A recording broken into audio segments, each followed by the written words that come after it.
Bonjour, je suis Stéphanie Bataille, je suis directrice du Théâtre Antoine, entre autres, et metteuse en scène d'Alex Vizorek. Je vais vous raconter un peu mon parcours en espérant de vous donner envie. Envie peut s'écrire en un seul mot ou en deux mots, et je trouve qu'à l'heure actuelle, il est important d'avoir les deux à la fois dans sa poche et dans son cœur. Je suis rentrée au Théâtre Antoine il y a 10 ans, quand Jean-Marc Dumontet et Laurent Ruquier ont racheté le théâtre. Et je rêvais de diriger un théâtre, étant moi-même comédienne. J'avais envie de voir comment ça se passe et surtout créer des beaux spectacles. Et quand j'ai demandé à Jean-Marc Dumontet si je pouvais diriger son théâtre, il m'a dit « Ah non, non, vous n'y arriverez jamais ». Alors j'ai adoré. Plus on me dit non, plus j'y vais. Alors je lui ai dit « Ah bon, pourquoi ?» Il me dit « Parce que je vais vous demander des tableaux XL toute la journée ». Alors je dis « C'est vrai, les tableaux plutôt, je les accroche chez moi. Mais les tableaux XL toute la journée, je ne vois pas vraiment le rapport avec le théâtre. » Il me dit bah, « Si, c'est très important parce qu'il faut du rendement et il faut remplir. » Alors déjà, c'est deux mots que je n'aime pas du tout, parce qu'on remplit éventuellement un verre, mais ça s'arrête là. C'est donner surtout de la joie à des spectateurs qui viennent et qui viennent s'éveiller avec des spectacles qui ont du sens, qui peuvent vous faire plaisir, et avec lesquels, après, vous allez pouvoir échanger à l'extérieur de la salle de spectacle. Il m'a dit, je vous donne 3 mois, tellement vous me fatiguez à me harceler. Je ne l'ai pas tellement harcelé, mais enfin, il l'a pris comme ça. Le fait est que ça fait 10 ans que je suis au Théâtre Antoine. Ça n'a pas été simple, parce qu'il y a très peu de femmes, en fin de compte, qui sont directrices de théâtre à Paris. On se demande pourquoi, alors qu'avant, il y en avait davantage. Il y a eu Sarah Bernard, il y a eu Marie-Belle et bien d'autres, Myriam de Colombie, qui nous a quittés il y a quelques mois. Et je me suis dit, je ne lâcherai rien. Donc, j'ai appris toute seule, dans un bureau tout petit. Je ne me plains pas, je ne suis pas du tout esclave, mais je me suis dit, il faut savoir, il faut apprendre. Donc, j'ai appris effectivement les tableaux XL, j'ai appris la GESA, j'ai appris l'URSSAF. Et 24 heures sur 24, j'ai travaillé 7 jours sur 7, quasiment, puisque je dormais au théâtre. Tout ça pour vous dire que j'essayais de trouver des spectacles qui pourraient vous faire plaisir. Pas des spectacles uniquement de divertissement, même si je n'ai rien contre le divertissement, bien au contraire. Et donc, je suis allée chercher Michel Faux. On en a créé Fleur de Cactus. On nous a dit, oh, Fleur de Cactus, quand même, Barillet et Grédy, c'est un peu vieillot. Ouais. Molière aussi, c'est peut-être aussi un peu vieillot, donc on va faire Barillet et Grédy. Donc on a monté avec Michel Faux Fleur de Cactus. On a demandé à Catherine Fro, qui nous a dit oui tout de suite, et ça a été un formidable succès. Alors pas uniquement financier, mais surtout ça vous a fait extrêmement plaisir.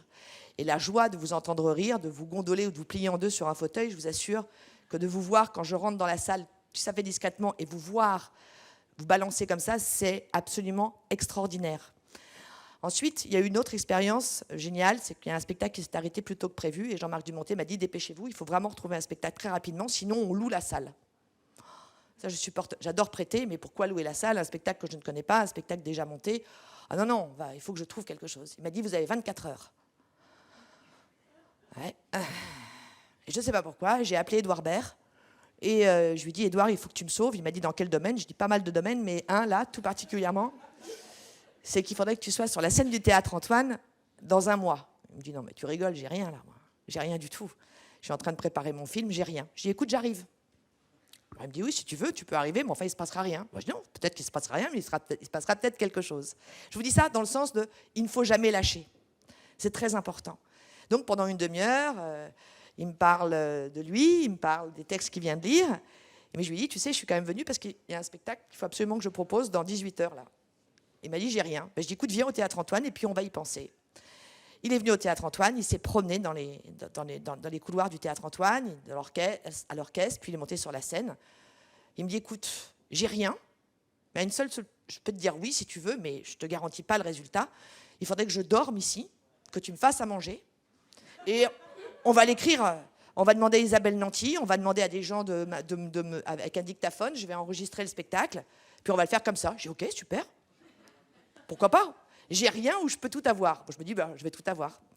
Et donc, pendant 1 mois, il dormait là, il se réveillait à 4 h du matin. Tu peux pas me faire un steak? Pas de souci, à 4 h du matin, je fais le steak. La loge de Jouvet, elle était où? Elle était là. Je pourrais dormir là? Il n'y a pas de problème. C'est le téléphone de Jouvet? Oui. Il pourra jouer sur scène? Oui. Donc, j'ai dit oui à tout. C'est tellement magique, le oui. Je vous dirai pourquoi c'est tellement magique, le oui. Alors, je dis oui à tout. Et en revanche, au bout de 2 jours, je lui dis, tu sais, il me faudrait le titre, une affiche et un texte de mise en vente. Il me dit, non, mais attends, moi, je ne parle pas de commercial. Je dis, oui, moi non plus, mais enfin, il faut quand même que je remplisse la salle, quand même un petit peu, même si je n'aime pas ce mot remplir, puisque je l'ai dit au début, mais il faut quand même qu'il y ait des spectateurs, que les gens soient au courant. Alors, il demande à Poulvord, il revenait d'Afrique, un autoportrait de lui, qui était absolument formidable, que vous avez peut-être dû voir sur les colonnes Maurice, sur un fond rouge. Et on n'a pas de texte, donc on écrit le texte dans la cuisine, parce que j'ai construit une grande cuisine au Théâtre Antoine, parce que je pense que nous sommes ce que nous mangeons. Donc c'est très important pour les techniciens et les comédiens de se retrouver ensemble, plutôt que d'aller manger du KFC ou du McDo. Pardonnez-moi s'il y en a qui travaillent là-bas, mais je pense que c'est important de bien manger, donc je vais faire les courses. Et donc on fait le texte, et en un mois, on a le spectacle qui naît. On le crée en avril 2019, et il se joue encore aujourd'hui. Évidemment, il a été arrêté, vous savez pourquoi, à plusieurs reprises, mais on le reprend, et les gens ressortent, ils sont émerveillés de poésie, de savoir, de partage et de dons. Ça, c'est quand même extraordinaire. Donc, je n'ai pas lâché, et au départ, Jean-Marc Dumontet m'avait dit « Vous croyez que ça va marcher, Édouard Baird, tout seul ?»